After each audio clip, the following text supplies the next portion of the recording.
Hola a todos, ¿cómo están? Les doy la bienvenida a un nuevo webinar de Roagro. Mi nombre es Florencia Puisegur y estoy trabajando como analista de granos acá en Roagro. Y bueno, este es el primer webinar que hacemos en el año en un contexto muy particular, un poco en el mercado internacional y también en el mercado local, con lo que pasó el fin de semana y estos ataques en Medio Oriente que generan repercusiones en todos los mercados de commodities y fueron alterando e interrumpiendo el flujo normal de comercio internacional en una región que sabemos que es muy importante, es uno de los focos más importantes de producción y distribución de petróleo, así que bueno, un poco trasladando volatilidad a los precios en los commodities en general. Y también en el mercado local, con lo que pasó la semana pasada, estas especulaciones que surgieron de una baja inminente de retenciones para el sector, que bueno, luego fueron desmentidas por fuentes cercanas al gobierno. Y también tuvimos el discurso del presidente de la Nación en la apertura de las sesiones legislativas, ratificando de alguna manera el sendero, que quiere continuar con el sendero de baja de retenciones, pero dando a entender que no sería en el corto plazo. Así que bueno, eso también genera dudas, incertidumbre y un poco paraliza la toma de decisiones. Así que esperemos que este webinar les sirva, que se lleven información útil y que pueda esclarecer el panorama en general. Para eso les voy a presentar a los invitados de hoy. Hoy contamos con la presencia de Jorge Domínguez Brando. Él es consultor de mercados agropecuarios y socio fundador de Sigma. Y también a Mariela Brandolín. Ella es consultora del mercado de granos y de inversiones financieras.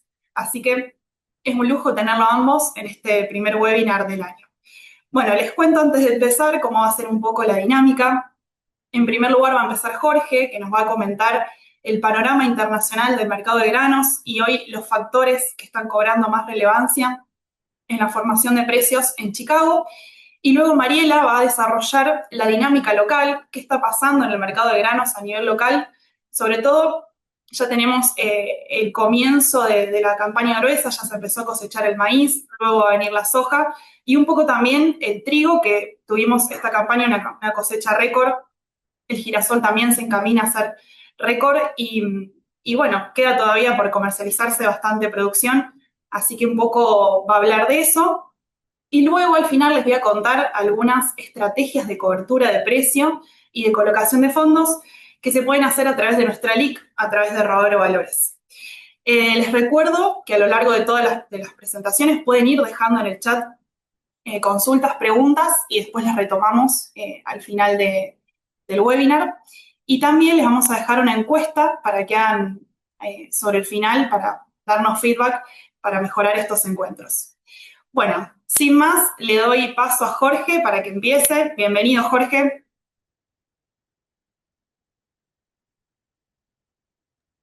Hola, ¿qué tal? Me voy desmuteando. ¿Se me escucha bien? Sí. ¿Te escucha bien? ¿Te vemos bien también?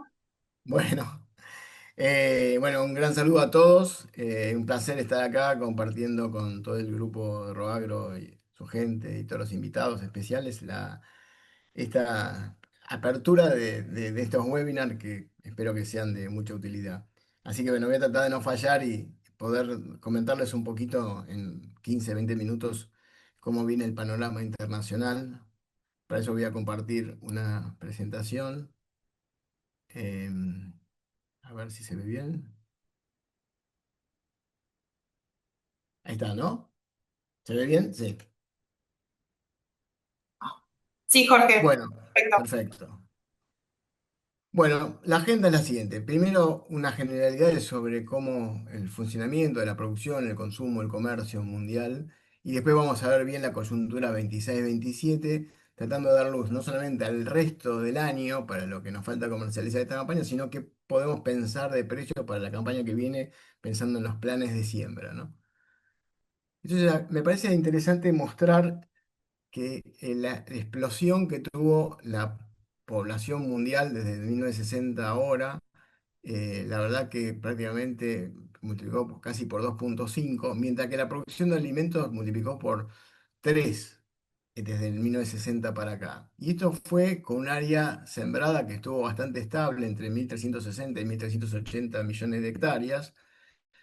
No quedan muchas reservas, se estima que quedarían unas 500 millones de hectáreas, el grueso en África, 100 millones en Brasil y, no sé, 10 millones en Argentina, por ejemplo. El resto de las áreas agrícolas mundiales con potencial agrícola están bastante utilizadas ya. Así que eso nos pone en una disyuntiva porque la verdad que cuando uno mira el planeta Tierra, solamente el 30% es tierra firme, de eso el 70% es habitable, el resto no es habitable, y de ese 70% habitable, la mitad tiene posibilidad de hacer agricultura o pasturas. ¿Y cómo lo estamos usando? Bueno, el grueso entre pasturas y solamente el 23% en agricultura. Es decir, cuando uno mira, nos dedicamos básicamente a producir granos y harinas y aceites, sobre todo para alimentar el ganado primero y después ir alimentando al humano con carbohidratos, básicamente trigo, arroz y las proteínas que generamos con los animales y los aceites. Entonces eso genera una demanda que ha ido creciendo porque justamente los países con mayor dinámica de crecimiento poblacional, los que vienen creciendo más, que son los países en desarrollo, sudeste asiático, son los que también han incrementado más el consumo de proteínas y aceites. Entonces fíjense la explosión de consumo de carnes, por ejemplo, que pasamos en 1983, 87, más o menos cuando empecé a trabajar de agrónomo, de 210 millones de toneladas a más de 500 ahora.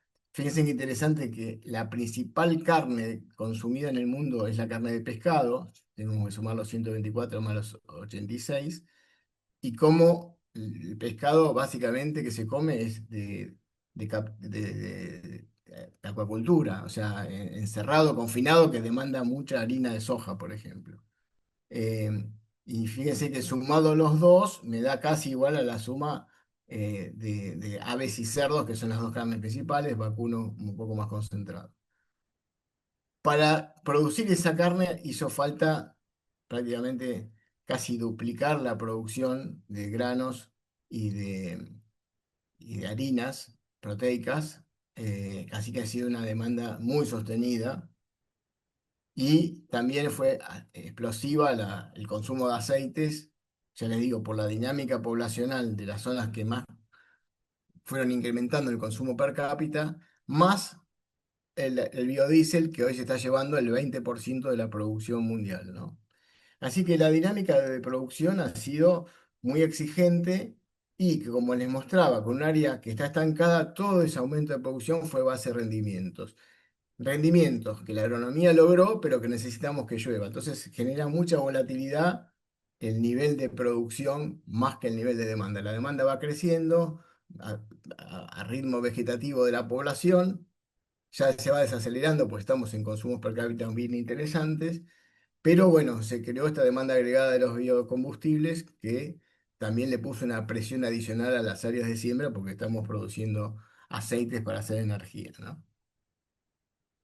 El comercio mundial es bien distinto de lo que es la producción y el consumo mundial. Por ejemplo, acá pueden ver qué porcentaje del consumo es abastecido por comercio. Entonces, La Palma es el que mayor comercio internacional tiene. O sea, básicamente se hace para exportar. Indonesia y Malasia son los principales exportadores. India el principal importador. Va bajando la proporción para adelante, fíjense, porque cada vez Indonesia ya está en 40 y está yendo a 50% de corte. Todo el gasol que producen, la mitad lleva biodiesel. Así que como casi 18 millones de toneladas eh, va a ser destinado a la producción de biocombustible en Indonesia y eso le pone una presión que hay que producir más colza y aceite de girasol, que son los reemplazos más inmediatos, porque la soja también se está destinando mucho a producción de biocombustible, por eso cada vez queda menos para comercio internacional, ¿no? Em, Fíjense las carnes, lo poco negociado internacionalmente que es, o sea, básicamente se produce y se consume localmente. Asimismo, el maíz y el sorgo pasa lo mismo. O sea que básicamente soja, aceite de palma, los otros aceites son los que tienen más dinámica de comercialización. Entonces, bueno, dicho estas generalidades, básicamente lo que tenemos que mirar es, vamos a tener una demanda creciente por el uso de biocombustibles incremental de aceite en Indonesia y en Brasil y Estados Unidos. Eso le pone básicamente que los aceites están liderando los complejos oleaginosos más que las harinas proteicas. O sea, se está moliendo en el mundo por los aceites. Eso genera una demanda interesante. Vamos a ver cultivo por cultivo, pero los demás cultivos tienen una demanda que está dentro de lo previsible. Así que los grandes condicionantes van a ser los rendimientos que se obtengan. ¿Y qué estamos esperando? En el caso del mercado de trigo, se está esperando una leve caída de la producción en los principales países exportadores. En el hemisferio norte, por una reducción chica de área en Rusia, en la Unión Europea, alguna reducción también menor en Estados Unidos. Nosotros es probable que repitamos el área de siembra si tenemos buena humedad, pero los rindes tan tremendamente buenísimos que tuvimos esta campaña, por ahí son difíciles de sacar. Entonces, quizás, aún con la misma superficie, tenemos una cosecha parecida. Australia siempre es una zona bastante errática, pero que puede tener cosechones o muy malas cosechas. Pero digamos que en una primera estimación, todavía no hay ninguna estimación oficial, por los comentarios, como vienen los trigos de invierno, uno podría predecir que va a haber una leve caída de la producción. Pero como arrancamos con un stock inicial muy alto, que sobró trigo esta campaña, o sea, vamos a entrar el 1 de junio con stocks arriba de 70 millones de toneladas, podemos mantener el nivel de comercio con una caída a pesar de esta caída que estoy mostrando acá, de la producción eh, y obviamente de las exportaciones, o del saldo exportable, que sería la definición esta, saldo exportable, y con lo interesante que India ahora tiene un golpe de calor, pero venía después de ser un país que había desaparecido como exportador, volvería al mercado, pero ahora tiene un golpe de calor en este momento bastante inoportuno que quizás le corta esta posibilidad de exportar. Pero digamos que hay una caída de la producción y de las chances de exportación de los países exportadores, que se va a sostener el comercio mundial a partir de una caída de los stocks finales. Eso que nos hace pensar que podemos ver precios para el 2026 ligeramente superiores a los de 2025, por esta retracción de la producción en los países exportadores.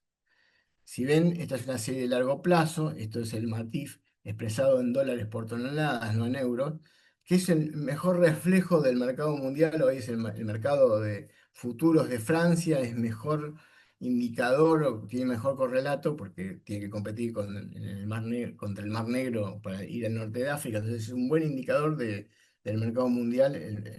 Me gusta más mirar el mercado este de futuros francés que Chicago, Kansas, ¿no? Si lo miro Chico Kansas va a ser parecido también con otros valores, pero fíjense cómo está empezando a querer salir de los bajos precios que tuvimos en el 2025 y no, con las condiciones como están hoy, de una leve caída de la producción, podemos ir a un escalón arriba, tipo acercarnos quizás hasta los $250, unos 10 15 dólares en el mercado internacional nos podría dar de mejora de precio respecto a lo que vimos en 2025. Obviamente muy lejos de los $400 o más que valió en plena crisis de la guerra. ¿Qué diferencia hay entre esta guerra con Irak y en Irán versus la invasión de Rusia a Ucrania? Bueno, Rusia y Ucrania se metía en una zona de producción y de exportación, por ejemplo, de trigo, de maíz y de aceite de girasol, muy importante. Acá no, estamos en una guerra que son muy importantes productores de petróleo, de fertilizantes. Así que no hay una crisis de producción de commodities, sí lo que va a haber es un encarecimiento de todo el costo de energía y de fertilizantes para producir y para mover la producción. Ya hay un aumento de fletes importante, no solamente el marítimo, sino que va a terminar subiendo el flete terrestre también.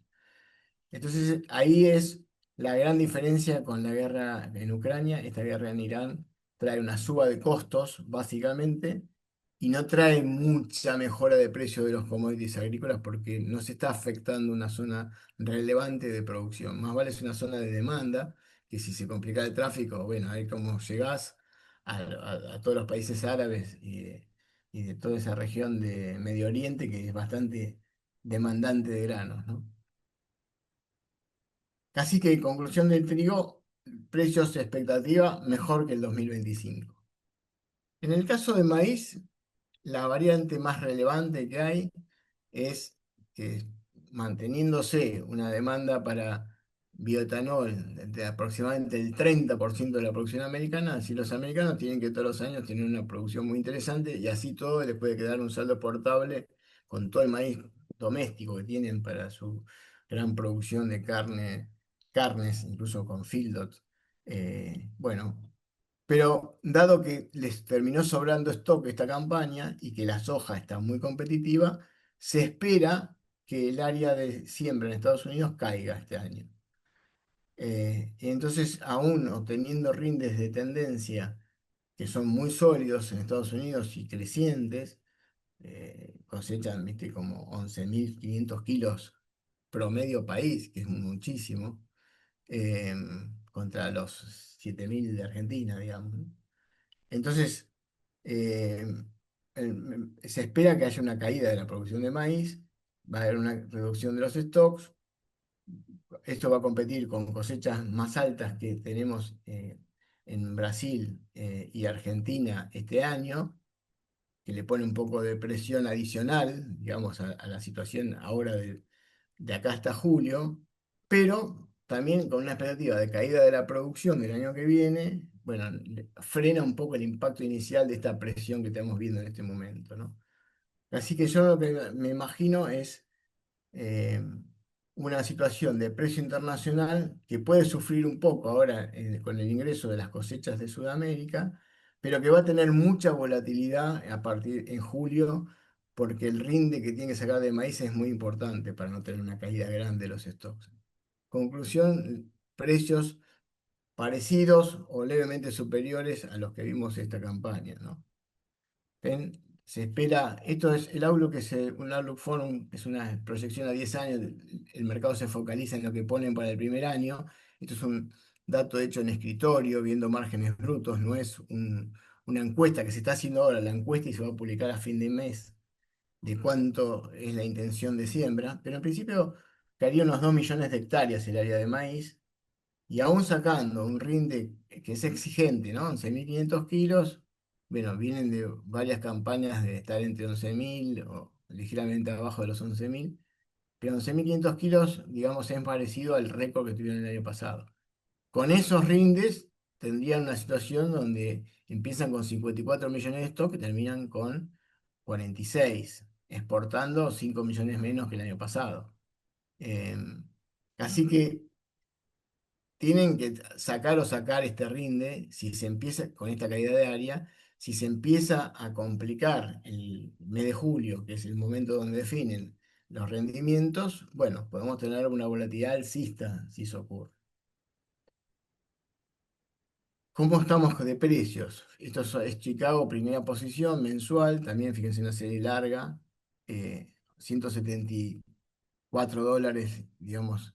Fíjense, arrancó el 2025 con precios más cercanos a los 190, 200 dólares, y cuando en julio se definió la cosecha, bueno, nos vinimos obviamente para abajo fuerte porque había un cosechón que hizo que creciera mucho el stock final. Fíjense que la campaña pasada arrancó con 39 y termina con 54 millones a pesar de tener una exportación récord. Así que esto se traslada a que hubo una presión de precios. Después se empezó a recomponer en la medida que los fondos fueron recomprando un poco la posición short tan ganadora que tuvieron. Y a pesar de, y sobre todo porque como la soja empezó a subir mucho desde los anuncios de Trump de las compras chinas, que se arregló un poco la guerra comercial, el maíz no podía perder tanto terreno contra la soja, por eso se levantó un poquito más. Así que yo tengo la sensación que vamos a tener de vuelta hacia el mes de julio bastante volatilidad, la soja ganando terreno contra el maíz, pero el maíz tampoco pudiéndose quedar tan atrás.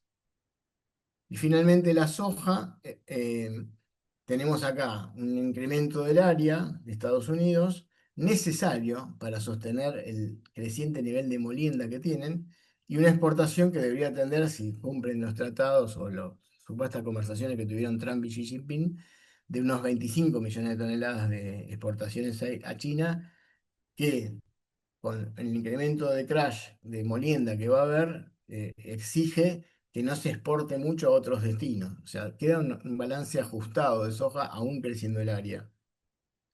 Y eso va a generar también la necesidad de de que cambiando la tendencia de lo que es este año, que tenemos una gran cosecha en Brasil y una cosecha más chica en Argentina, ahora está la que estamos por cosechar ahora, para el año que viene me parece que el mensaje con un Brasil estancado por la suba de costos, pero Argentina bajando retenciones, podría otra vez volver a acercarse a los más de 50 millones de toneladas, en vez de estar abajo de los 50 millones de toneladas a Argentina. El mensaje que le va a pasar el mercado al productor argentino vía precios es, che, siembren soja. Encima con las chances de que bajen las retenciones, me parece que entre el mercado mundial y chances de bajar retenciones es muy interesante el mensaje para producir más soja que va a pasar el mercado. Em,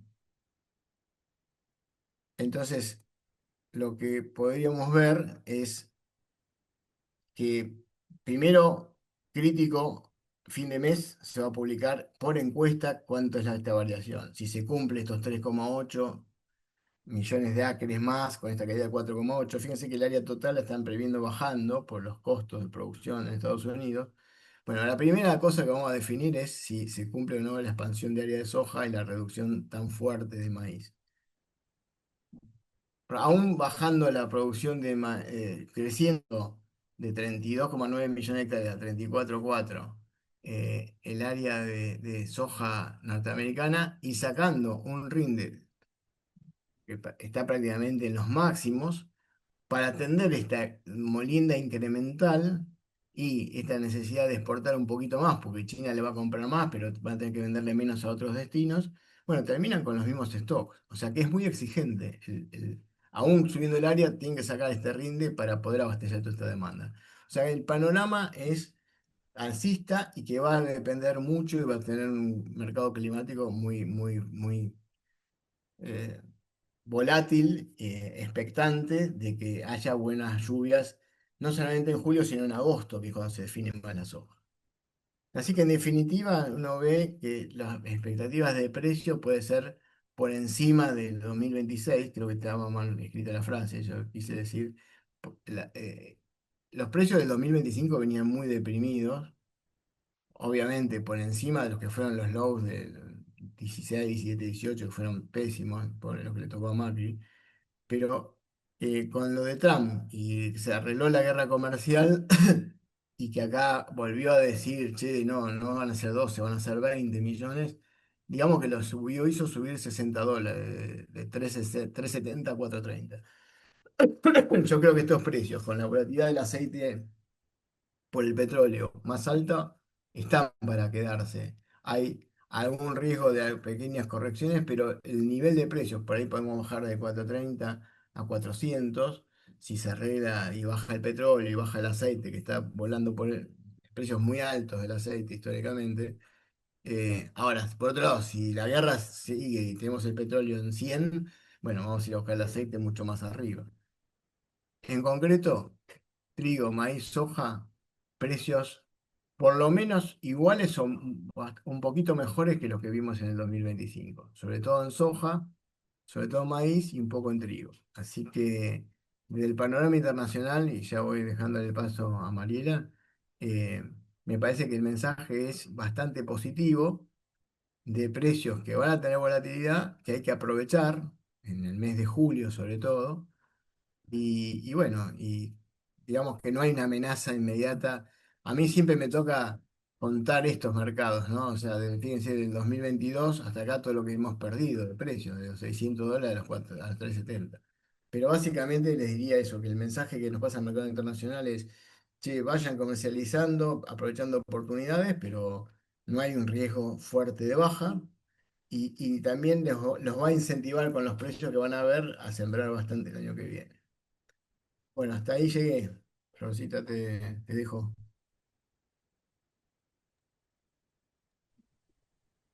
Bueno, Jorge, muy bueno, espectacular. Ahora sí le damos el pase a Mariela para que continúe. Bienvenida, Mariela. Gracias, Flor, gracias, Jorge, buen día, ¿cómo andan todos? Bueno, gracias por la invitación a Roagro, un placer estar como panelista acá. Bueno, mi nombre, como me habían presentado, es Mariela Brandolín, yo me dedico al asesoramiento en mercado de granos y en inversiones financieras. Y bueno, un poco lo que preparé hoy va de la mano justamente de lo que mencionaban del mercado local, para lo que es soja, maíz, trigo y algo de girasol. Eh, y me gusta arrancar sobre todo un poco con esta pregunta, ¿no? Donde si hoy tuvieras que tomar una decisión comercial importante, ¿estás preparado o estás improvisando? Así que bueno, lo que vamos a tratar de hacer acá es que dejes de improvisar, y trates de, bueno, tomar las mejores decisiones comerciales posibles, ¿no? Arrancando ya directamente con soja.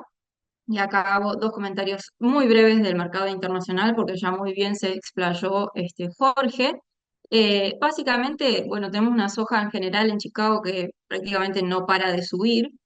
¿Y qué es lo que está traccionando? Bueno, compras, digamos, la expectativa de compras chinas, donde Trump dijo, bueno, va a comprar 12 millones de toneladas y después dijo, va a comprar 8 millones de toneladas más. O sea, hay una expectativa de que China compre en Estados Unidos un total de 20 millones de toneladas. Entonces, eso empezó a hacer traccionar el precio de la soja. Después, bueno, claramente el precio del petróleo también viene traccionando el mercado de aceite de soja. La demanda de biocombustibles, que también lo mencionaba muy bien Jorge, viene muy firme lo que es la demanda de biocombustibles en Estados Unidos y eso por ahí puede llegar a compensar un poco, bueno, si China termina comprando o no sobre Estados Unidos. Esta demanda es como que funciona un poco de fusible, ¿no? Y termina, aguantando un poco los precios.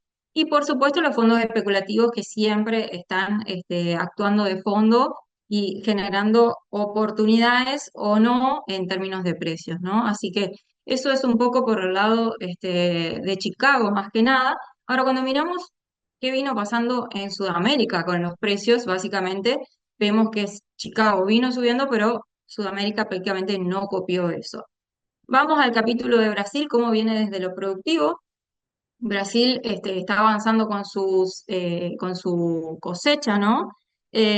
Básicamente venía bastante adelantado respecto de lo que era el año pasado, pero un poco con las lluvias empezó a demorarse lo que es el avance de cosecha a nivel país. ¿Y qué empezó a aparecer también con esto de las lluvias? Bueno, un problema de calidad, que esto en realidad se termina trasladando más a un descuento o un castigo para el precio para el productor, ¿no? Y la logística, que ya esto es un capítulo que se le viene repitiendo a Brasil, el colapso logístico, donde la estructura, digamos, no le da para tanta producción. O sea, la producción creció mucho más rápido que la estructura, ¿no?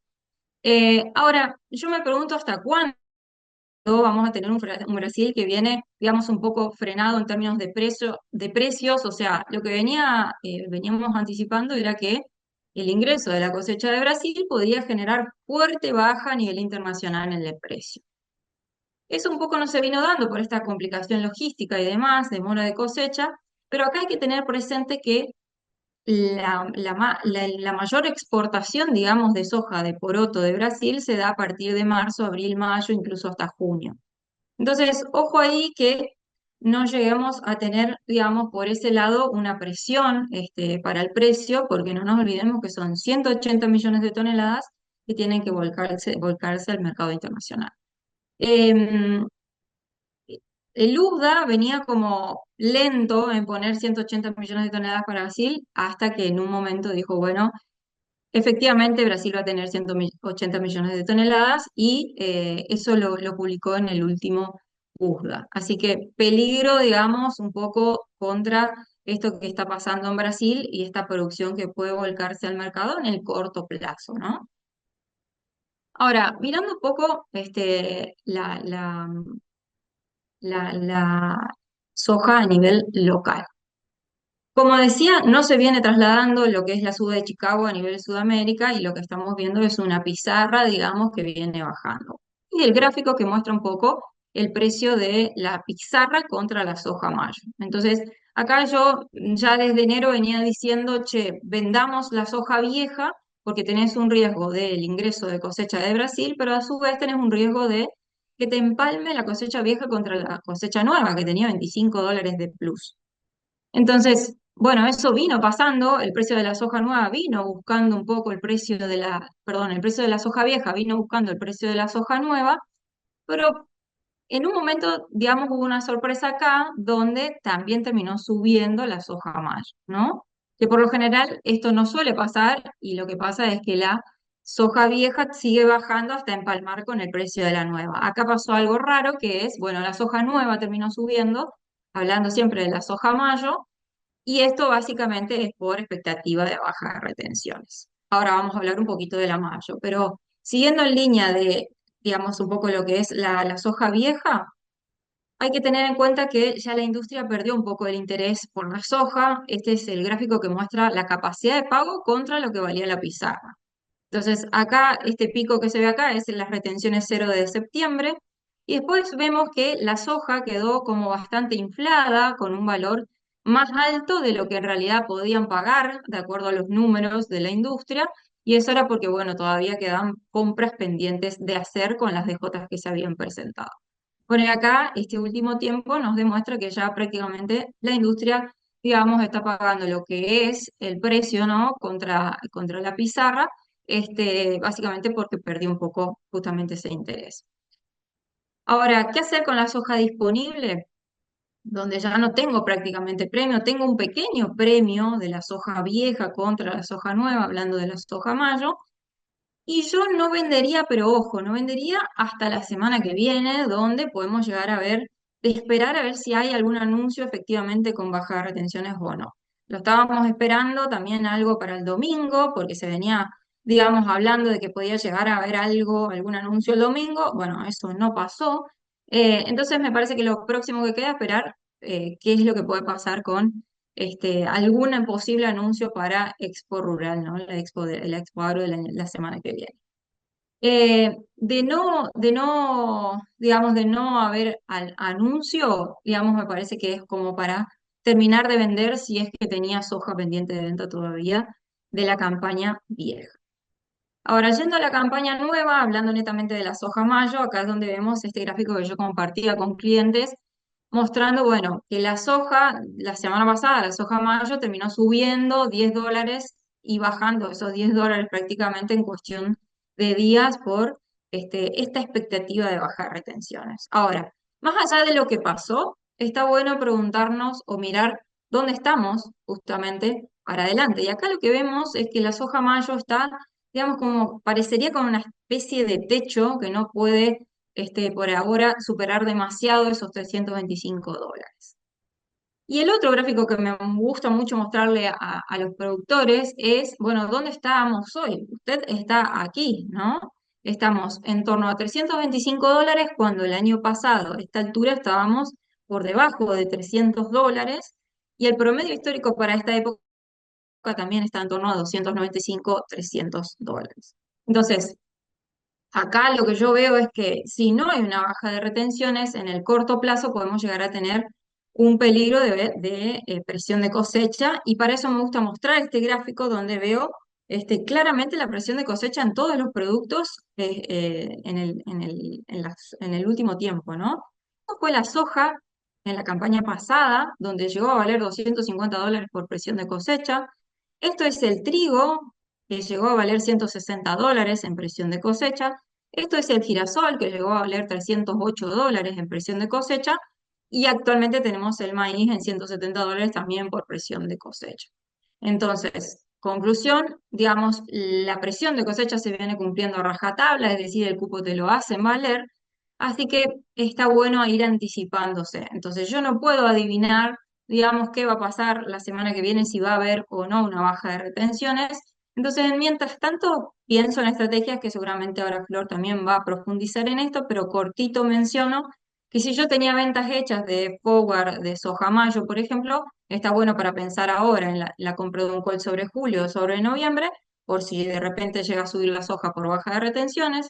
Ahora, si no vendí nada, está bueno empezar a vender algo en torno a $325. Recordemos, el año pasado, $250 en presión de cosecha. Y en todo caso, le sumo un call para tener cobertura a la suba y si no quiero comprometer producción, no quiero vender, puedo pensar en la compra de un put también para tener cobertura a la baja. Esto puede ser un put sobre mayo, sobre julio. Así que en concreto, algo haría con la soja, ¿no? O sea, si no vendí nada todavía, algo empezaría a vender y de última le compro un call para tener cobertura de las uvas, si es que llega a haber algún anuncio de bajas retenciones. Y si no quiero hacer una venta o comprometer producción, al menos me iría por un put para ir protegiendo un poco mi posición comercial. Así que bueno, eso es un poco el panorama para soja. Yendo ya a mirar un poco el maíz, lo que estoy viendo actualmente es esto de la presión de cosecha, ¿no? Venía hablando con productores de ir vendiendo el maíz viejo que tenía pendiente de venta, ya en $190. Yo decía de venderlo, después llegó a $200, así que ni hablar, que le decía a los productores que había que vender.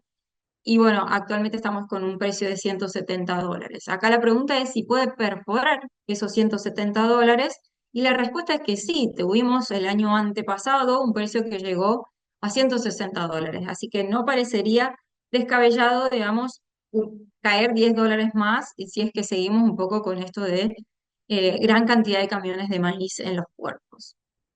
Ahora mismo me gusta mostrar también estos tres gráficos para que veamos realmente la dimensión de la presión de cosecha.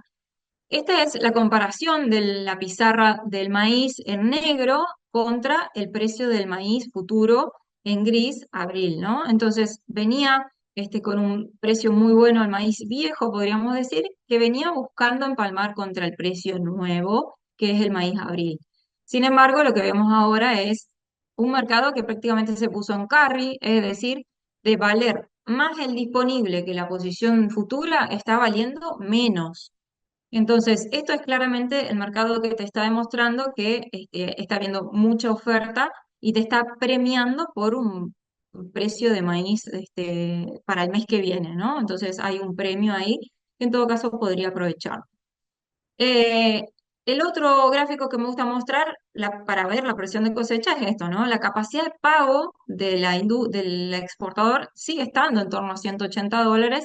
Sin embargo, el precio cayó en torno a $170. O sea, el verde oscuro es un poco la capacidad de pago y la pizarra es el verde claro, ¿no?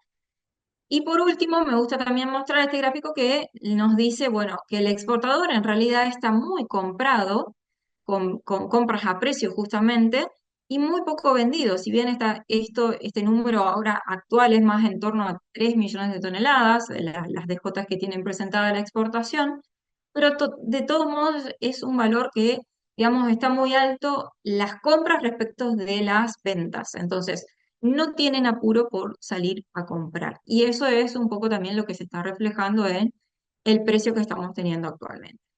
Ahora, ¿qué hacer con el maíz si yo tengo maíz en este momento? No lo vendo. Digamos, si yo tengo maíz disponible ahora para vender en $170, no lo vendo porque está barato contra la soja, está barato contra la capacidad teórica de pago, como veíamos, y está en carry. Es decir, en esta ocasión estaría conveniendo más bien vender abril o mayo, no tanto el disponible.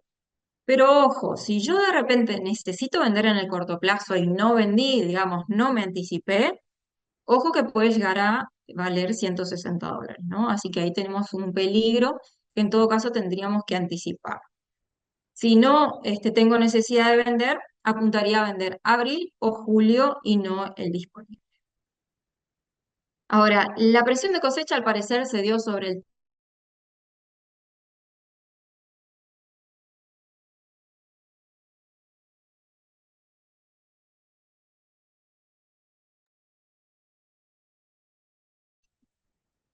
Ahí justo se cortó la conexión de Mariela. Vamos a esperar un ratito a ver si ya vuelve.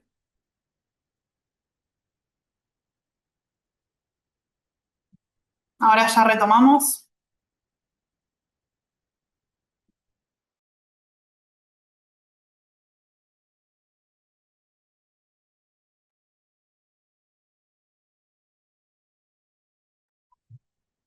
Bueno, vamos a esperar un ratito nada más que vuelva la conexión de Mariela. Si querés, Jorge, te pregunto mientras tanto, así charlamos un poco. La estimación que estás viendo, bueno, está en desarrollo todavía la soja, el maíz. Hay zonas que están mejor, que llovió más. ¿Qué estimación tenés? O qué números se manejan? Si van a haber pérdidas en algunas zonas. Sobre todo, bueno, para la soja y el maíz. Sí, yo pienso que estamos para 46 pisos, 47 millones de soja con estas últimas lluvias que hubieron. Hay zonas que están sufridas, parte del Chaco, parte del sudeste de Buenos Aires, la costa noreste de Buenos Aires, el sur de Entre Ríos, sufriendo. El resto se fue acomodando. Los cultivos de segunda, tanto soja como maíz, recuperando un poco. Así que 46, 47 de soja, 55, 57 maíz, creo que podemos tener. Quizás si sigue todo bien, hasta 58 maíz puede ser. Bien, Ahí volvió perfecto. Mariela, ¿eh? Ahí volvió Mariela. Perdón, era para que se despierten. Era para, Bueno, justo le hice una pregunta a Jorge de la producción mientras tanto, pero bueno, retoma nomás. dale, perfecto. Así, hacemos el famoso silencio que hay que hacer en las disertaciones, ¿no? Eh, bueno, seguimos. Lo que les decía es que creo que no vamos a tener esta presión de cosecha para el tardío, porque este año hay mucho menos maíz tardío o maíz julio, digamos, respecto de el promedio, ¿no? Y ahora analizo rápido un poquito cómo es el panorama para el maíz julio. Acá un poco esto ya lo mencionó Jorge, Estados Unidos está apuntando a menos área, entonces eso es un factor positivo para el precio. Brasil, que viene con una producción un poco menor que el año pasado, con exportaciones que se mantienen y un consumo doméstico que viene subiendo, sobre todo por el lado del etanol. Entonces, por el lado de Brasil tenemos esa buena, además del avance de siembra de safrinha que viene un poco demorado producto del avance de cosecha, ¿no? De soja que termina arrastrando esta demora en lo que es la safriña, la siembra de la safriña. Así que por ese lado, me parece que por el lado de Brasil, digamos, podemos llegar a tener todavía definición de rindes y demás, además de esto de Estados Unidos. Entonces, tenemos como viento a favor para el maíz tardío, además de los consumos en Argentina que vienen estando recontra bien, digamos, el precio de la carne no para de subir. Tenemos todavía que definir el maíz tardío en Argentina, menos producción este año que que los años anteriores en comparación, digamos, al temprano, digamos, hay mucho maíz temprano en comparación al tardío. Así que ahí es donde creo que el maíz, digamos, julio puede llegar a tener chances, sin embargo, vendo en $180 porque me recontra gusta el precio como para empezar a hacer algo. Si no quiero vender, al menos pensar en alguna estrategia de put, ¿no? O la venta más la compra de un call, o la estrategia de un put sobre septiembre, sobre todo para tener cobertura a la baja, por si acaso, ¿no? Así que en concreto esto, ¿no? Creo que tiene buena chance el maíz tardío, o el maíz julio, digamos, sin embargo, alguna estrategia de cobertura a la baja le haría. Pasando a trigo, los números del trigo, tuvimos una producción récord de 27 millones de toneladas, con un consumo interno que más o menos está en 7 millones de toneladas, más Brasil que le exportamos 7 millones de toneladas, tenemos asegurada una demanda de 14 millones de toneladas y tenemos que salir a volcar al mercado internacional 13 millones de toneladas. Y ahí es donde tenemos que competir, para poder competir tenemos que bajar fuertemente nuestro precio y es por eso que tenemos actualmente el precio más barato del mercado a nivel internacional.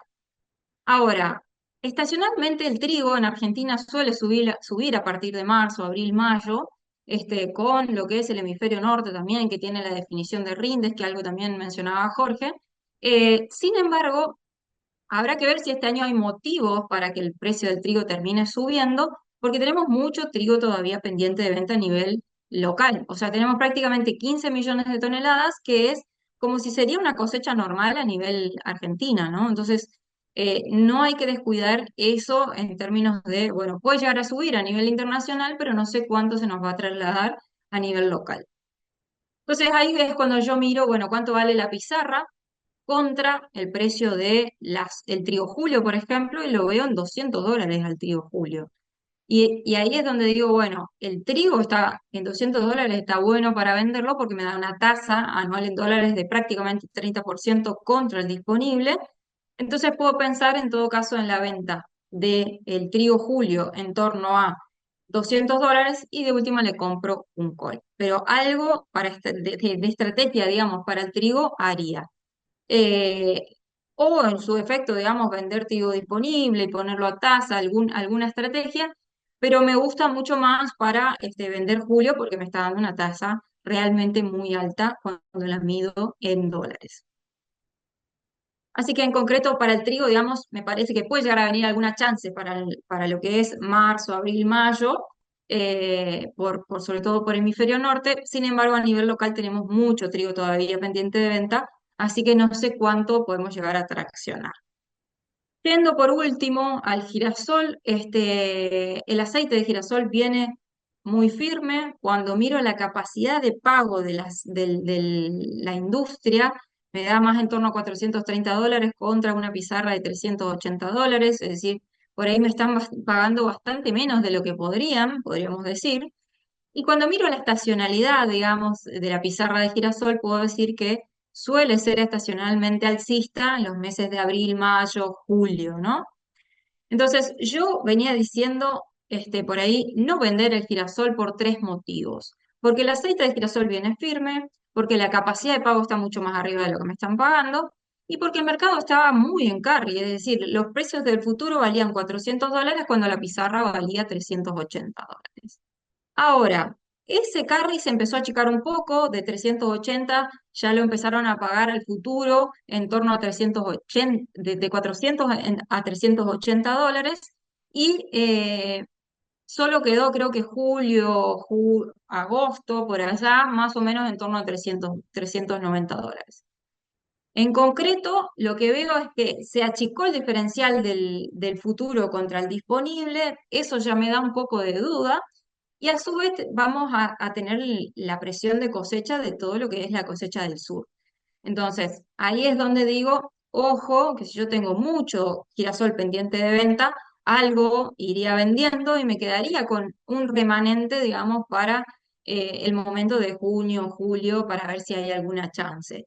Pero no me quedaría con todo el girasol pendiente de venta o más del 50% del girasol pendiente de venta. Recordemos que en $300 ya el girasol daba rentabilidad, así que imaginémonos ahora en $380. Así que sin duda iría por una venta en torno a por lo menos el 60% de la producción de girasol y me quedaría con un remanente para más adelante. Así que en concreto un poco eso para lo que es girasol. Por último, termino con el ranking de ventas. ¿Qué vendería primero? Bueno, girasol, como decía recién, tengo miedo de que tengamos una presión de cosecha, ahora para lo que sería marzo. Para lo que es trigo, apuntaría a vender en todo caso julio. Vendería maíz, en el corto plazo, si tengo que venderlo, digamos, iría apuntando a vender ya antes de que me agarre una posible, digamos, baja de $10 más.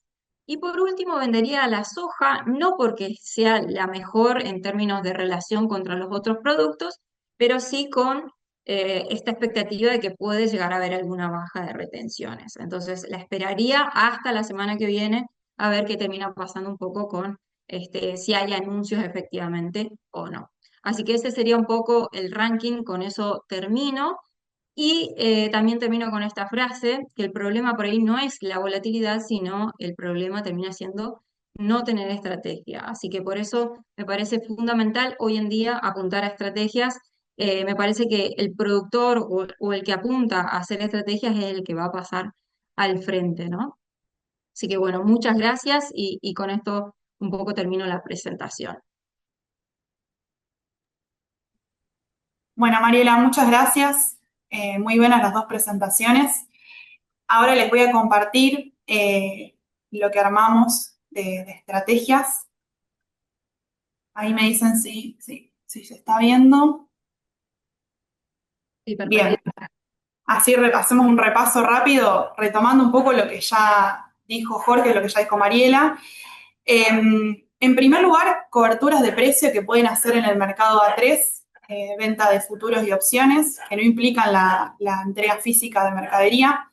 En el caso del maíz, acá lo que vemos es el precio disponible. No voy a hacer mucho detalle en esto porque ya Mariela lo dijo muy bien. La pizarra que cayó a 170 por la presión ya del ingreso del maíz temprano. Esta campaña, por cómo se sembró maíz, va a haber mucha más presión de maíz temprano en esta ventana de marzo a mayo. Entonces, bueno, ya hay una diferencia entre lo que es el contrato de marzo, que está a 176, o abril, 181, valen 6 y 10 dólares más.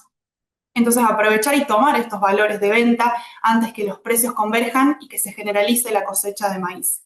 También, por ejemplo, pueden sumar la venta de un col para enriquecer el precio en 3 dólares, por ejemplo, sobre todo los col julio, que implica poner un techo en 188. Si a vencimiento el precio está por debajo, queda sin efecto la opción y toman esta prima de 3 dólares. Sí, el maíz julio, como dijo Jorge también, con el mercado climático en Estados Unidos y lo que suceda con la cosecha de safrinia, que puede llegar a tener retrasos si no se siembra en la ventana ideal, puede dar alguna oportunidad al maíz julio después de pasada también la presión de la cosecha del temprano. Entonces, sí tener estos valores de 180, como ya dijo Mariela, ir tomando algo de precio. Pero bueno, puede tener un partido más largo el maíz julio. Y yendo, ahí va. Ahora vemos algunas coberturas para la soja mayo, para lo que necesariamente se necesite vender o cubrir los flujos de fondos, vencimientos que tengan en estas ventanas de tiempo y que necesiten vender algo de soja mayo. Estos son los ajustes que hubo ayer, 3.25. Y sumarle, por ejemplo, la compra de un col, de soja julio. Comprar col sobre soja julio o soja noviembre lo que nos permite es quedar atados a posibles subas que tengan estos contratos en posiciones más lejanas que tal vez permitan captar, si tienen la expectativa de que haya una baja de retenciones, sobre todo en el segundo semestre, una vez pasada la presión de cosecha, que permitan captar esas subas. Entonces, lo que les muestra acá el gráfico es que quedarían vendidos efectivamente a 320,5, porque les contamos esta venta de soja mayo el costo de esta cobertura, de comprar el col, y después fíjense que las subas que tienen son ilimitadas, las ganancias que pueden captar. Si a vencimiento el futuro de soja julio aumenta de precio por alguna de estas medidas que puedan pasar. Entonces quedan atados a esas subas. También otra estrategia que recomendamos es a la compra del col sumarle una venta de col para abaratar el costo de la estrategia, para pagar menos prima, y esto la única diferencia que tiene es que se le pone un techo a las ganancias que pueden captar, que serían de 20 dólares, que es la diferencia entre el precio de ejercicio de las dos opciones, también como alternativa. Esto lo pueden hacer con soja julio y lo pueden hacer también con soja noviembre, quedar atados a la evolución, a lo que suceda con la soja noviembre, captar esas ganancias, y lo mismo se puede armar esta estrategia que se llama un bull call spread, de comprar el call y sumarle la venta del call. Bueno, esto ya les dije como para quedar cubiertos a posibles subas y solo vender lo que necesiten por compromisos y vencimientos. Después también lo que pueden hacer a través de nuestra LIC es fondos que tengan disponibles hoy, por ejemplo, si venden alguno de los productos disponibles o tienen disponibilidad de fondos, colocarlos, por ejemplo, en instrumentos de tasa fija en pesos, como son las LECAPs, estas letras capitalizables del Tesoro Nacional. Sobre todo les recomendamos en vencimientos cortos, por ejemplo, abril, mayo, y también tener en cuenta acá, estos son los pesos que cobrarían con la tasa que están teniendo, que están entre el 30 y 35%, la tasa nominal anual que están teniendo estas letras. Esta sería la ganancia en pesos que van a cobrar a cada vencimiento, y es importante en este caso tener en cuenta el tipo de cambio de salida, que no lo sabemos. O sea, la colocación en pesos o el carry trade, digamos, tiene este riesgo cambiario, que no sabemos cuál va a ser el tipo de cambio de salida y cuántos dólares vamos a tener. Sí tener en cuenta que hoy podemos calcular el tipo de cambio break-even, que es el tipo de cambio de indiferencia, el que va a hacer que a salida este tipo de cambio nos permite ni ganar ni perder en dólares. A partir de un tipo de cambio mayor ya perdemos en dólares.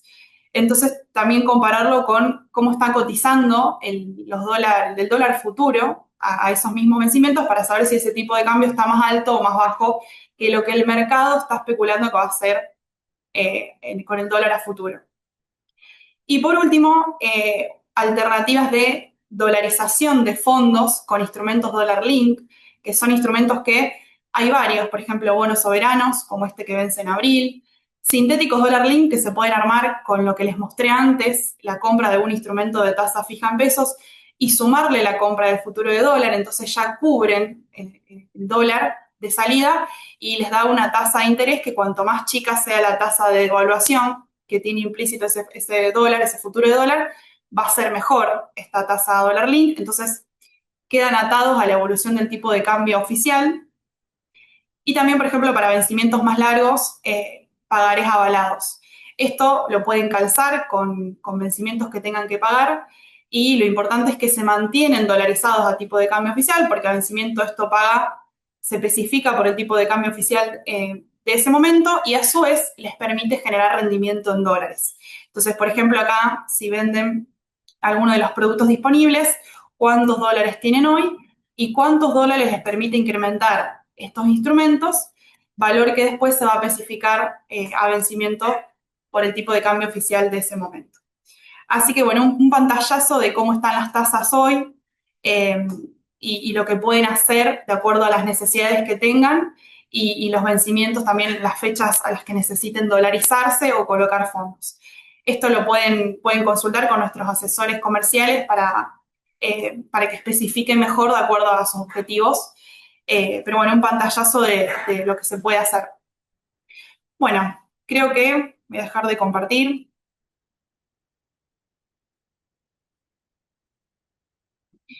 Y vamos a ir a ver si hay algunas preguntas.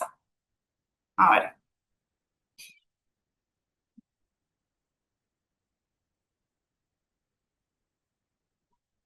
Bueno, acá tengo algunas. Pueden ir contestándola los dos. ¿Qué opinan? No hay problema. Una con respecto a la baja de retenciones. Y dice lo siguiente. Bueno, con el desmoronamiento que se está dando en la actividad económica en el mercado interno, también la baja de recaudación, los compromisos de deuda con organismos internacionales y atados al paradigma de que el gobierno quiere mantener superávit fiscal, ¿es concretamente esperable una baja de retenciones? ¿Hay capacidad de aumento en el ajuste para compensar esa hipotética baja de retenciones?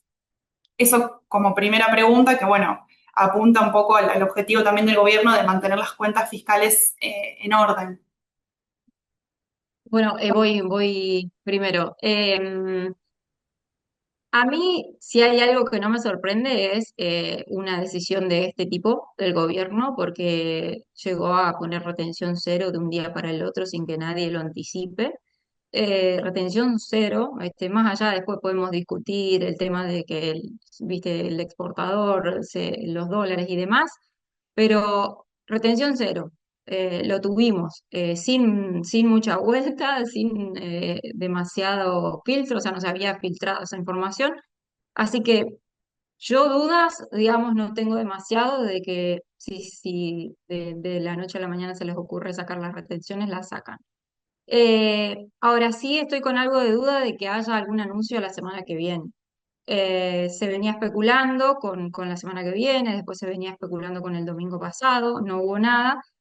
Tengo algo de duda de que haya realmente algún anuncio la semana que viene. Entonces, difícil saber el timing, esto es, digamos, justamente la semana que viene. No sé si para adelante nos lleguemos a tener alguna sorpresa. De nuevo, a pesar de todo esto que mencionaron respecto de cómo está la economía y demás y de las cuentas fiscales, a mí no me sorprende que de la noche a la mañana tengamos bajas de retenciones. ¿Del cuándo? Bueno, difícil saberlo, ¿no? Sí, yo tiendo a coincidir con Mariela. Creo que sí, el tema fiscal es clave porque viene muy mal la recaudación, entonces lo inmediato para algo significativo. Puede haber gestos, podría haber gestos, no sé el timing, si es poder o no, pero maíz y sorgo en 8,5 contra 7,5 trigo cebada es como que podría ser algo que va muy bajo costo, si 80 millones de dólares podrían hacer un gesto y sigue cumpliendo la campaña de progresivamente cuando puede. La rural de julio sería otro momento que tendría más impacto para la siembra. Ya por ahí estaría la mitad de la comercialización hecha con estas retenciones de 24% de soja. Un anuncio en soja en julio tendría un impacto sobre el remanente a comercializar, pero ya sería la mitad de la cosecha. Entonces, si bajan, no sé, 5 puntos, es como que le costara 2,5 nada más. Estaríamos hablando por ahí de menos de 800, 900 millones de dólares. Hay que ver cómo les mejora o les desmejora la recaudación si el nivel de actividad genera. Claramente vamos a ir dependiendo. No creo que tengan mucho espacio para recortar gasto público hoy con todas las nuevas cosas que le aprobaron en el Congreso anterior, digamos, antes que cambiara de educación y demás. Entonces hay límites a la reducción del gasto. Entonces, pero quizás julio puede ser, sobre todo que tenga un impacto en el área de siembra del año que viene, ¿no? Em, Así que coincido con Mariela.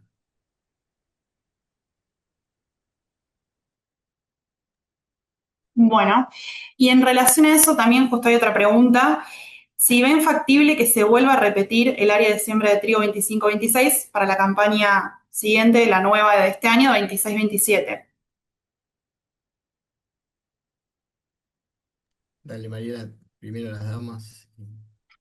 No, arranca vos, Jorge.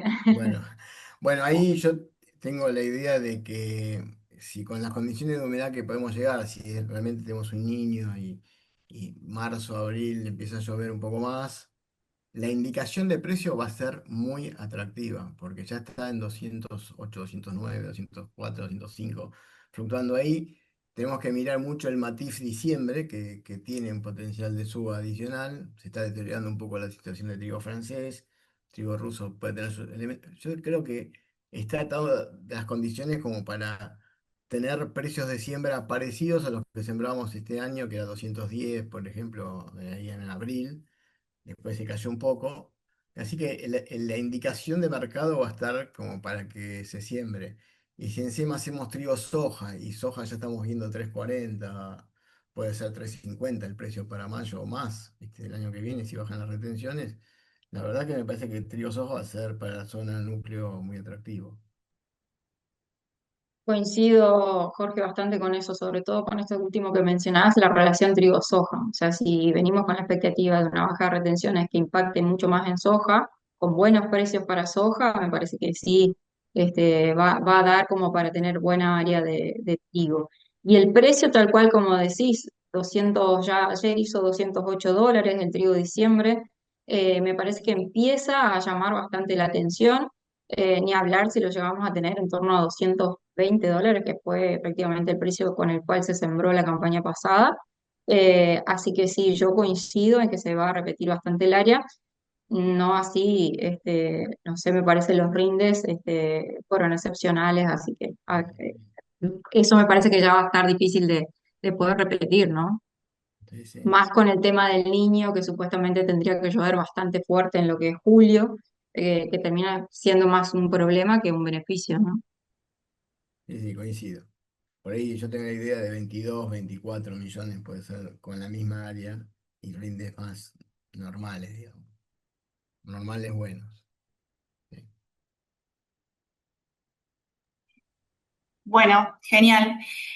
También nos preguntan, que un poco ya estuvimos charlando, pero en caso de que no haya anuncio de baja de retenciones, ¿hay una idea de precio que puede tocar la soja dada la presión de cosecha? ¿Arranco yo? Dale, arranco. Mira, el precio este es un año muy particular, porque con 46, 48 millones es más o menos lo mismo. Va a haber bastante importación de soja paraguaya porque tiene una gran cosecha. Se va a exportar muy poco porque más de 4 millones es difícil que se exporte. Así que el precio lo va a poner las fábricas, como bien mostró María, la capacidad de pago. La capacidad de pago de las fábricas está en torno más a 3.15, están indicando 3.18 ahora para como un forward contra los 3.25 del término. O sea, los 3.25 del término dan muy caro, dan muy mal margen en cosecha. Eh, Hay poco comercializado, a diferencia del maíz, que hay casi 9 millones con precio. Me parece que los embarques de mayo y marzo y abril están bastante cubiertos, porque más allá de las DJs hay ventas al exterior por casi 8 millones de toneladas, así que está medio calzado. Lo que pasa es que los van a demorar en dar los cupos de los forward porque van a preferir comprar este disponible de 170 en vez de recibir el maíz de 180. Y en soja, me parece que, ya te digo, la presión de cosecha la puede mandar a 310, ¿viste? Si querés. Depende mucho también que haga Chicago, porque el aceite subiendo en Chicago no se traslada acá para nada. O sea, vale 1.300 under el aceite. O sea, el aceite tenemos que competir contra la palma y vale 1100. La harina es más sensible a lo que haga Chicago. Como se muele por el aceite, sobra harina, se presiona la harina y es la que ayuda a poner el precio acá en Argentina. Pero yo diría 310 como piso en plena presión, 315 ahí va a andar el precio de la soja, me parece. Sí, yo coincido. De hecho, bueno, la capacidad de pago está ahí en torno a 310 para la exportación, que bien no es tan relevante, pero sí, como vos decías, 315 la industria. Entonces tiene como margen para caer. Yo lo que creo es que tenemos como una estacionalidad alcista en este mes, sobre todo, por lo general, para la soja mayo, que justo coincide con, bueno, a ver, el productor me parece que va a esperar a ver si hay algún anuncio la semana que viene de baja de retenciones y va a esperar un poco más de definición de rindes también en estas semanas.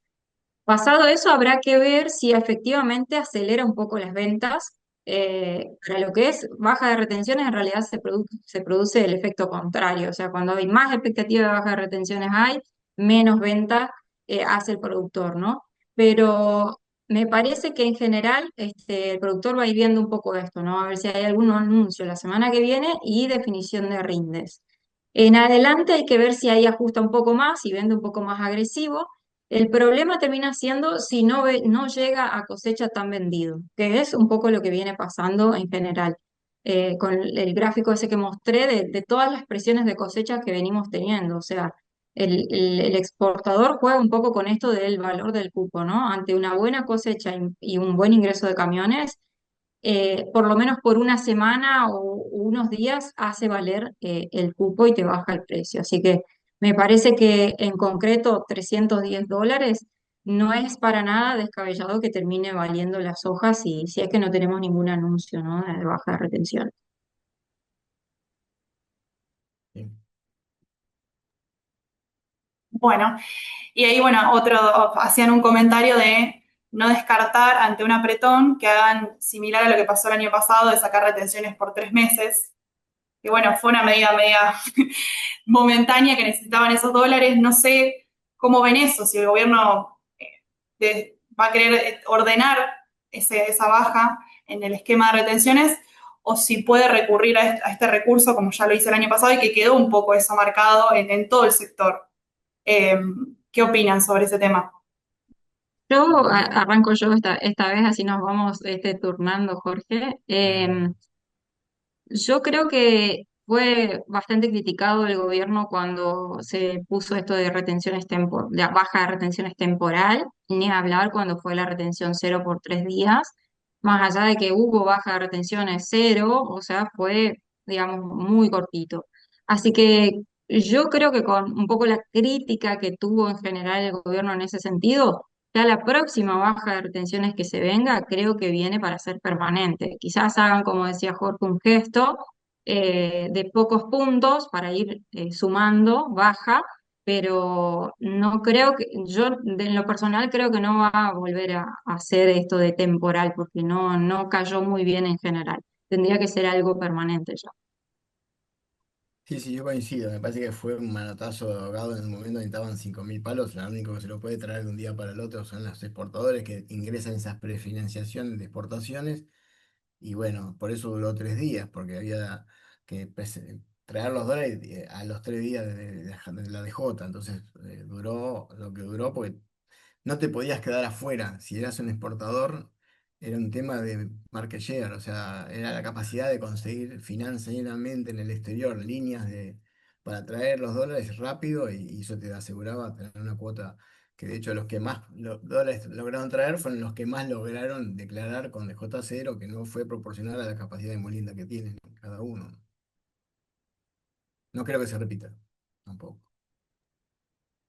Bien, genial. También hay otra que dice, el ministro Caputo suele tomar medidas cambiarias en abril. ¿Esperan algo? Relajamiento de restricciones cruzadas, levantamiento de cepo, correcciones de tipo de cambio, el crowding al 0% por un tiempo.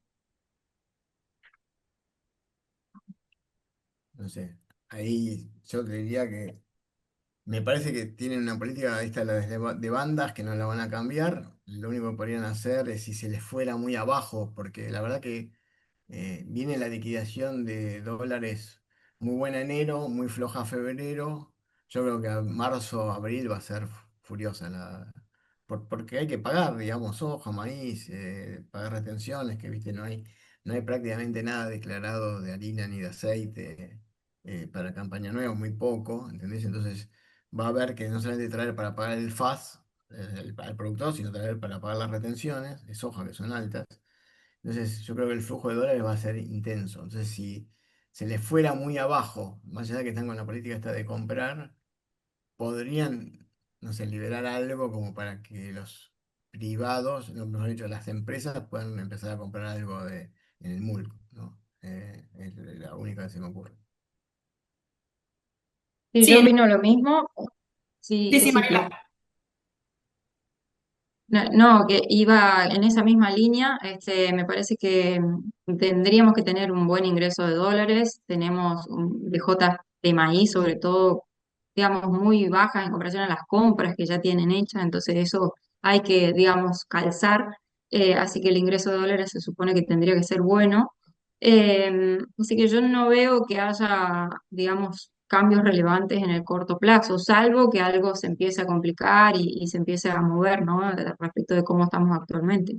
De lo contrario, no, no creo que haya demasiado cambio, ¿no? Sobre todo movimiento de bandas y demás.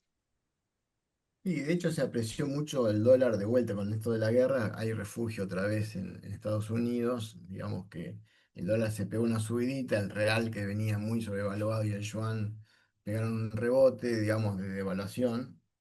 Argentina yo pensé que se iba a devolver un poco más, recuperó esos 30 pesos, pero medio que los devolvió rápido. Parecía que esta zona de los 1.400, 1.430 pesos de tipo de cambio oficial para liquidación de exportaciones va a ser medio lo que debería pasar, a menos que pase algo muy raro, que haya una devaluación general de las monedas. Si Brasil volviera a 5,50, está en 5,20, ¿viste? Bueno, acá te van a tener que acompañar un poco para no perder competitividad. Pero por eso digo, como en plena presión de ingreso de dólares, van a tener que inventar algo más allá de las compras del central, que podría comprar todo el excedente para sostenerlo, que no se le vaya muy abajo. No sé, no creo que lo quieran atrasar a 1.350 o algo así. No creo. Yo Bien. opino lo mismo ahí. Muy buen punto, Jorge, de la apreciación que estuvo teniendo el dólar en estos días y bueno, que repercute también con las monedas emergentes. Es un buen punto también para seguir. Eh, y otra, ¿qué opinión tienen con respecto a la suba del precio del sorgo? Que vimos también, llegó a estar 190 el disponible y para posiciones diferidas, 185, perdón, el disponible para posiciones diferidas pagaban más. Eh, eso, Sorgo y El sorgo en cebada. realidad venía estando. Dale, dale, dale, dale, dale. Dale.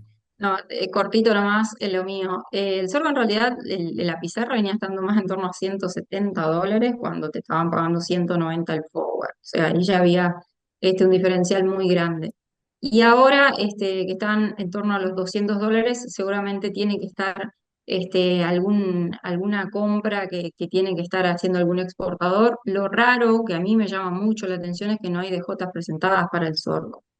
Entonces, por ahí podríamos decir, bueno, si tienen las DJs presentadas para los próximos meses, es por eso que están haciendo las compras, sin embargo, no se las está viendo. Y ahí lo que yo siempre digo es, el sorgo y el girasol, ambos son productos muy de oportunidades, o sea, es difícil seguirle un poco el rastro a esos dos productos. Entonces, cuando me está dando una oportunidad de precio buena, y yo no dudo, o sea, ¿puede irse más arriba? Sí, siempre puede irse más arriba. Sin embargo, hoy está teniendo un sorgo que está carísimo contra maíz. Entonces, yo no dudaría en ir fijando algo de forward. También caro contra su valor promedio histórico, está por ahí caro contra la capacidad de pago. Entonces, yo lo que miro para esos productos en particular es, bueno, cómo está respecto a sus indicadores, ¿no? Y ya el hecho de que esté carísimo contra maíz, ni dudo de vender forward de sorgo en $200. Y yo lo que quería sumar es que sorgo y cebada tienen dos demandas, que por un momento la cebada estuvo la cebada forrajera arriba de la cervecera, que es lo mismo que decir el maíz. Lo que pasa es que hay unos usos, digamos, no convencionales. Por ejemplo, en el caso de la cebada, Arabia salió a comprar unas partidas porque para alimentar camellos, entonces era una cebada muy especial. Digamos que entonces se fue, entonces cualquier número que vos hacías de competitividad contra maíz, no, los flacos querían cebada para los camellos. Y lo mismo el sorgo, que es una bebida que hacen en China, que entonces tiene una demanda que no tiene nada que ver con la relación contra el maíz. Y respecto de las DJ, lo que está pasando es que, por ejemplo, compromisos de maíz con el exterior hoy están en el orden de los 8 millones de toneladas, por ejemplo. Muy en línea con lo comprado a precio. Pero no declaran, porque justamente como puede venir ese puntito en principio, y además cuando lo declaran tienen que pagar cuando declaran 360 días. Entonces están todos declarando 30 días, que es contra el embarque. Entonces casi que cuando viene el barco anunciado que viene la nominación, ahí van y declaran. No hay ningún incentivo para el exportador a predeclararlo. Entonces, por eso las DJs van nada que ver con las compras, sí hay que seguir un poco los negocios que se están haciendo. Por ejemplo, ya el programa de maíz, 4 millones marzo, está puesto. Hay anunciados buques por 1,5 millones, se van a venir los nombres de los barcos en cualquier momento. Y estamos con ese ritmo, por eso la presión, porque tienen comprado para recibir 4 o 5 millones de toneladas de marzo, y hasta ahora los barcos que se les sabe el nombre y apellido son un palo y medio. Entonces, vamos con esa cadencia de camiones contra buques, ¿viste? Y eso hay una capacidad diaria de descarga en las plantas, y si la capacidad diaria de cupos que quiere supera el tamaño de la puerta de los puertos, digamos, esa es una primera traba. La otra es cuando se llena la panza de los puertos o de las fábricas. Por ejemplo, en el caso de soja, más allá de la diaria, que hay días que quieren entrar 5.000 camiones, se pueden descargar 3.000, ¿viste? Si hay recibiendo 2.000 de maíz en abril, por ejemplo. Bueno, tenés que en un momento que se llenan las celdas de soja y de harina y no podés recibir más que lo que el ritmo de molienda. Entonces, esas cosas son las que te hacen que vaya a la descarga, como mostró, excelentes gráficos que mostró Mariela, de cómo ocurre esa presión, y es lo que hay que evitar. Yo creo, por ejemplo, en maíz, muchos le deben haber hecho caso a Mariela y aprovecharon los 180 de maíz, marzo, abril, que hubo en su momento, y por eso se salvaron de tener que vender ahora 170 o menos. Pero se hizo bastante forward, ¿viste? De maíz. Y incluso de julio también hay bastante forward hecho porque los 180 eran atractivos. Normalmente valía menos el julio que el de abril, cuando está a la par, eso generó mucha venta. Y lo mismo en soja, cuando hubo las retenciones cero entre 3,20 y 3,25, se hicieron estos 2,5 millones, que después se complementaron ahora cuando volvió a 3,25, pues tenemos 3 millones con precio. Pero en relación en soja se captó poco la oportunidad de vender a 3,25 lo que se puede ir a 3,10, ¿no? Bueno, mezclé un poco todo, pero de paso comenté un poco cómo declaran los exportadores, ¿no? Sí, está muy buena su respuesta y suma mucho también. Solo menciono una pregunta y ya terminamos. Dice, para un caso de daño de granizo y que cobre la póliza, qué recomendación le das para armar un fondo soja? Si esto se refiere, la respondo, si se refiere al fondo soja que existe, que es el FCI SMR, que permite dolarizar esos pesos que se cobre, por ejemplo, en este caso, y mantenerlos atados al tipo de cambio oficial. O sea, van a estar comprados en precio de soja y de tipo de cambio oficial. Cualquier cosa, si se refiere a este fondo, puede consultar acá a Rodaro Valores y los asesoramos en caso que interese, que se pueden suscribir esos pesos de esa forma. Bueno, les agradezco mucho a los dos, estuvo muy bueno la verdad y muy buena la información que trajeron y la visión que tienen del mercado, y les agradezco también a todos por haberse sumado una vez más. Le agradezco acá a mi compañero Cristian que hace posible todo el armado del webinar, y bueno, nos vemos la próxima. Gracias. Chao, saludos a Muchas todos. Chao, gracias, un placer. Mariela. Chao, chao, que sigan bien. Chao, chao.